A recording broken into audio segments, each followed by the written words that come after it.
In this video I want to do a little bit about the remote housings on the top of the gearboxes, but first of all I should really do a little bit about what is the difference between an R380 and an LT77. As you can see, they're remarkably similar. So if you want to go and buy one of these and somebody tells you, well, it's an R380 and it looks like this, well, it isn't.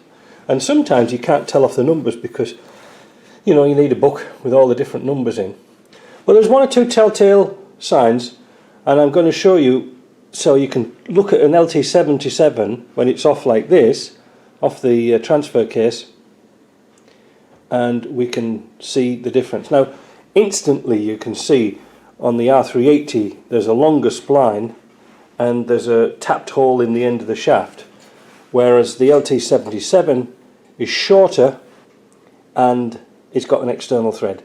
That's the biggest giveaway. If ever you want to look at them, that's the biggest thing. These castings look remarkably similar, but they're a little bit different. You can see this one's wider. You see there's a difference. This is a short one. The remotes on the top look the same. In fact, what I think they've done is they've used the same castings. This is, like I said, this is the R380. It's got the same idea as on this LT77. This spring here on the bias, we want that to be so it's in third and fourth when it's in its sort of natural position. So we have to put a little bit of spring to go between first and second. And it's the same with this one. So you adjust them on these nuts, and I'll do that in a later video. Well, this is just how to tell them apart. You can tell this casting is the same casting on the R380 because you see under here, this is where the reverse plunger goes in for the LT77. Now this one I've had to, you know, pull bits and pieces out of this one. I needed the ball and the spring and the cap.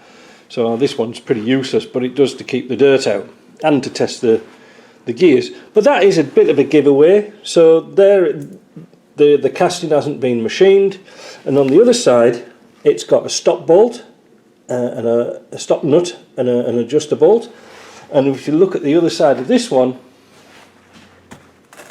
it's got a selection of shims. So the high and low selector remains the same. This one's all split, the rubber split, but the position's slightly different, but the operation's exactly the same. Again, R380 has got the oil transfer on the outside so that you could put an external oil cooler, but like I say, they look very much the same, but the giveaway, generally, the shaft's at the back. So there you go. So that's just a little short video on how you can tell the two apart. There was different types of variations of these gearboxes. Don't think they were only just fitted to Land Rovers. They were fitted to MGs, Rover cars. They were fitted to all sorts of things. What they did was they changed this housing here so that you could put the drive shaft flange for a prop shaft on the back. And also they changed this different lengths according to what car they wanted. So it wouldn't have had this bit on for the high and low, but it would have had this bit on. I was just browsing through the R380 book the other day, and there is type A, B, C and D. So they made 4 different types of gearbox based on this R380 casting and internals. And the same goes for the LT77. They used to fit these, and Land Rover, when they fitted these gearboxes, well, it was a bit of a cop-out really. They didn't design a new gearbox, they just used something off a production line. And one thing I'd like to sort of add while I'm thinking about it, there is a little kit now that you can put like a speed shift into these gearboxes. You can take this piece out and put a spacer in, and it makes it all faster and things like that. Well, that's okay, but really when you're shifting gears in Land Rover, it should be slow and smooth, not sort of quick and violent. And the thing is, in a Defender, it's damned heavy. So the momentum of the car going backwards and forwards every time you shift gear is much more. There's much more weight flying backwards and forwards than there is in a little MG, for example. So you can do a faster shift in an MG because you're not working against the weight of the vehicle. I hope that you can understand that. So shifting gear in the Land Rover is slow and smooth, and these gearboxes will last forever. I don't mean sort of like your granddad used, you know, double declutching. You don't have to do that. But just smooth, that's all you've got to do. So I hope that helps a little bit. Well, maybe you should have a look at the front of the gearbox. You see the shafts on the R380 are a lot longer. I forgot, I might as well add this bit while I'm here.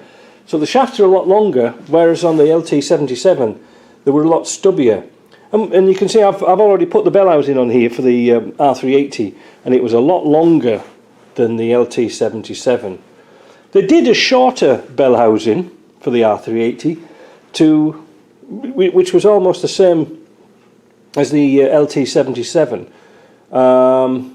because a lot of military vehicles, the 2.5s, fitted the R380s in place of the LT77s later on, and it seems to be quite popular to put the the short bell housing on with an R380.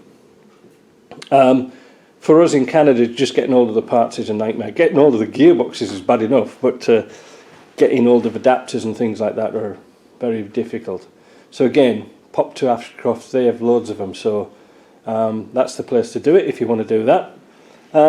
If you want to make an LT77, here I go again.